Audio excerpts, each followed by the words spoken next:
Hey guys, I'm Alex Tilley. I play drum for Red Force 1 in tribute to Maiden, and today I'm going to teach you a basic rock fill to go with the beat I taught you in yesterday's lesson. The count for this fill is 1 and 2 and 3 and 4 and. Here's a quick demonstration on the pads.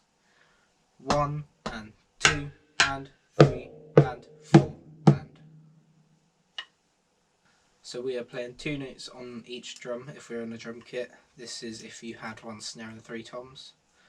But if you don't have that many, you could double up on drums, so you can play 2 and then 4 on the floor tom.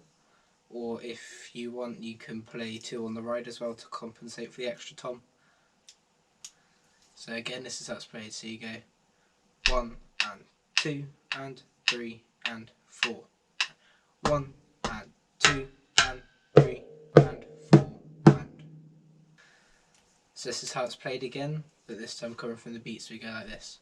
1 and 2 and 3 and 4 and 1 and 2 and 3 and 4 and 1 and 2 and 3 and 4 and 1 and 2 and 3 and 4 and. Thank you guys for tuning in to lesson 4. I'll see you tomorrow at 2 PM. See you later.